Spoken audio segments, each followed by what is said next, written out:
Hello అందరికీ. చూసారా మేమైతే ఇప్పుడే బయలుదేరామండి. ఎక్కడికి అనంటే మా చిన్నోడి బర్త్‌డే ఉందండి. సో, అందుకని చెప్పి వాడు మమ్మీ బయటకెళ్ళి తినేసి వద్దాం మమ్మీ అనేసి అడిగిండు. పిల్లలు అడిగాక పేరెంట్స్ కాదంటారా చెప్పండి. పైగా మా చిన్నోడి బర్త్‌డే. సో, కాబట్టి మేమైతే వెళ్ళాము.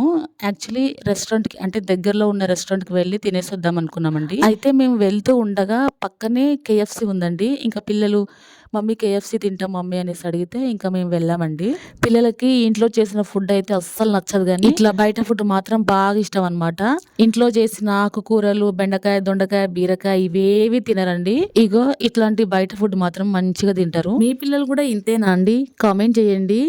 అయినా ఎక్కువగా బయటకేం వెళ్ళమండి. ఎప్పుడో ఒకసారి అలా వెళ్తామనమాట. ఇంకా ఫుడ్ విషయానికొస్తే కేఎఫ్‌సీ అయితే చాలా బావుందండి. సాఫ్ట్‌గా, టెండర్‌గా, క్రిస్పీగా చాలా బావుంది. పిల్లలైతే బాగా ఇష్టంగా మంచిగా తిన్నారనమాట. అయితే కొన్ని కొన్ని ప్లేసెస్ దగ్గర కేఎఫ్‌సీ ఎలా ఉంటదంటే చికెన్ లోపల కుక్ అవ్వకుండా ఇట్లా బయట గట్టిగుంటదండి. అంటే కొన్ని ప్లేసెస్ దగ్గర మేము తిన్నాం కాబట్టి చెప్తున్నాను. అలా ఉండిందనమాట. ఇవి తిన్న తర్వాత నాకొక్కటే అనిపించిందండి. ఏంటంటే ఇలా కేఎఫ్‌సీ స్టైల్‌లో మనమెందుకు ట్రై చేయకూడదు అనేసి అనిపించింది.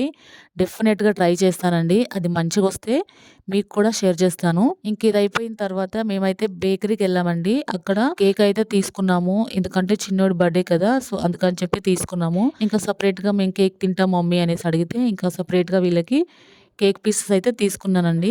మా చిన్నోడి బర్త్‌డే కాబట్టి మీ అందరి బ్లెస్సింగ్స్ అయితే ఇవ్వండి. సో, ఇంతే అండి వీడియో అయితే. వీడియో నచ్చితే లైక్ చేయండి. మరిన్ని వీడియోస్ కోసం మన ఛానల్‌ని తప్పకుండా సబ్స్క్రైబ్ చేసుకోండి. ఓకే మరి బాయ్.